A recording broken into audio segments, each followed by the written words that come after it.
ओम विष्णवे नमः। मौनी अमावस्या 9 फरवरी को मनाई जा रही है। इस दिन मौन रहकर गंगा स्नान करने का विशेष महत्व होता है। घर में भी आप गंगा जल डालकर स्नान कर सकते हैं। दिन पीपल के वृक्ष की पूजा का विशेष महत्व होता है। इससे जुड़ी एक कथा है, आइए श्रवण करते हैं। मौनी अमावस्या की पौराणिक कथा अनुसार कांचीपुरी में एक ब्राह्मण रहता था। उसका नाम देवस्वामी तथा उसकी पत्नी का नाम धनवंती था। उसके 7 पुत्र तथा एक पुत्री थी। पुत्री का नाम गुणवती था। ब्राह्मण ने 7 पुत्रों को विवाह करके बेटी के लिए वर खोजने अपने सबसे बड़े पुत्र को भेजा। उसी दौरान किसी पंडित ने पुत्री की जन्म कुंडली देखी और बताया, सप्तपदी 7 वचन होते होते यह कन्या विधवा हो जाएगी। तब उस ब्राह्मण ने पंडित से पूछा, पुत्री के इस वैधव्य दोष का निवारण कैसे होगा? पंडित ने कहा, सोमा का पूजन करने से वैधव्य दोष दूर होगा। फिर सोमा का परिचय देते हुए उसने बताया, वह एक धोबिन है। उनका निवास स्थान सिंहल द्वीप है। उसे जैसे तैसे प्रसन्न करो और गुणवती के विवाह से पूर्व उसे यहाँ बुला लो। तब देवस्वामी का सबसे छोटा लड़का बहन को अपने साथ लेकर सिंहल द्वीप जाने के लिए सागर तट पर चला गया। सागर पार करने की चिंता में दोनों एक वृक्ष की छाया में बैठ गए। उस पेड़ पर एक घोंसले में गिद्ध का परिवार रहता था। उस समय घोंसले में सिर्फ गिद्ध के बच्चे थे। गिद्ध के बच्चे भाई बहन के क्रियाकलापों को देख रहे थे। सायंकाल के समय उन गिद्ध की बच्चों की माँ आई तो उन्होंने भोजन नहीं किया। वह अपनी माँ से बोली, नीचे 2 प्राणी सुबह से भूखे प्यासे बैठे हैं। जब तक वे कुछ नहीं खा लेते तब तक हम भी कुछ नहीं खाएंगे। तब दया और ममता के वशीभूत गिद्ध माता उनके पास आई और बोली, मैंने आपकी इच्छाओं को जान लिया है। इस वन में जो भी फल फूल कंद मूल मिलेगा मैं ले आती हूँ। आप भोजन कर लीजिए। मैं प्रातःकाल आपको सागर पार कराकर सिंहल द्वीप की सीमा के पास पहुँचा दूंगी। वे दोनों भाई बहन माता की सहायता से सोमा के यहाँ जा पहुँचे। वे नित्य प्रातः उठकर सोमा का घर झाड़ कर लीप देते थे। एक दिन सोमा ने अपनी बहुओं से पूछा, हमारे घर कौन बुहारता है, कौन लीपता पोतता है? सबने कहा, हमारे सिवाय और कौन बाहर से इस काम को करने आएगा? किंतु सोमा को उनकी बातों पर विश्वास नहीं हुआ।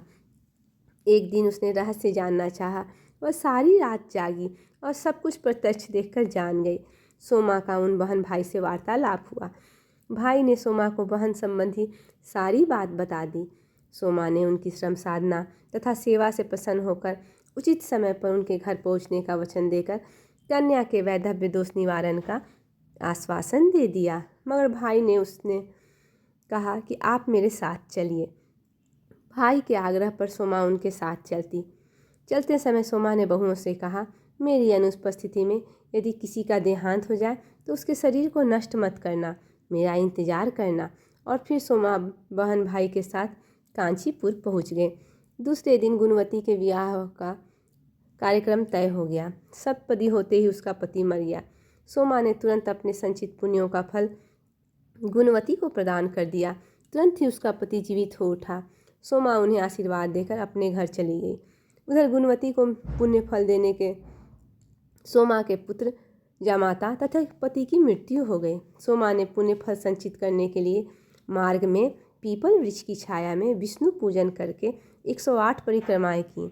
इसके पूर्ण होने पर उसके परिवार के मृतक जन जीवित हो उठे। निष्काम भाव से सेवा का फल मधुर होता है। यह व्रत का यही लक्ष्य है। पीपल के वृक्ष की परिक्रमा करने से सुहागवती होने का आशीर्वाद मिलता है। इसलिए इस दिन माताएं बहनें पीपल के वृक्ष की पूजा अवश्य करें। मौनी अमावस्या 9 फरवरी को सुबह 8:02 से 10 फरवरी को सुबह 4:28 बजे तक है। पौराणिक मान्यताओं के अनुसार मौनी अमावस्या के दिन मनु ऋषि का जन्म हुआ था।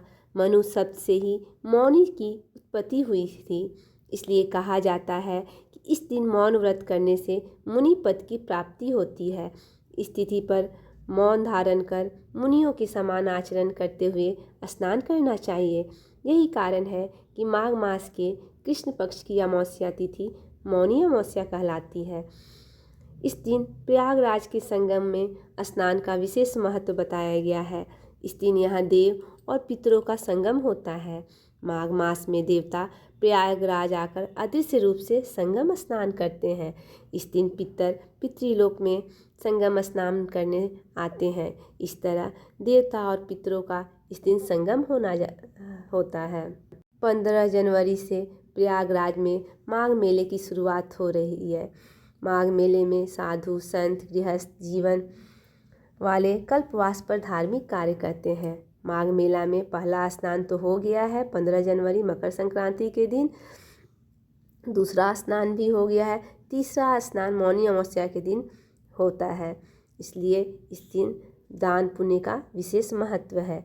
इस दिन गंगा जमुना पवित्र नदियों जलाशय अथवा कुंड में स्नान करना चाहिए। अगर वह संभव नहीं है तो घर में ही गंगा जल डालकर स्नान कर लें। इस दिन श्री हरि को पाने के लिए भगवान विष्णु की पूजा करनी चाहिए। यह दिन बहुत पवित्र माना गया है। मौनी अमावस्या के दिन घर में गंगा जल डालकर स्नान कर अनंत फल की प्राप्ति हो जाती है और जीवन की परेशानियों का अंत होकर सुख समृद्धि प्राप्त होती है। मौनी अमावस्या के दिन सूर्य नारायण को अर्घ्य देने से गरीबी दूर होती है। इस दिन मौन रहकर आचरण करना चाहिए। अमावस्या के दिन 108 बार तुलसी परिक्रमा करनी चाहिए। माघ मास में अमावस्या नदी स्नान एवं पूजन करने से भगवान श्री हरि की कृपा तो मिलती ही है। इस दिन स्नान करने से स्वर्ग की प्राप्ति भी होती है। इस दिन जप तप ध्यान पूजन सबसे धर्म लाभ होता है। इस दिन चावल का दान उत्तम माना गया है। इस दिन आप ज़रूरतमंद लोगों को जैसे कंबल सरसों का तेल अनाज शक्कर आदि शास्त्रों में बताया गया है। इससे पितरों की कृपा प्राप्त होती है। इस दिन दान पुण्य करने से पितरों की तो कृपा प्राप्त होती ही है, पाप का भी नाश होता है और मोक्ष मिलता है।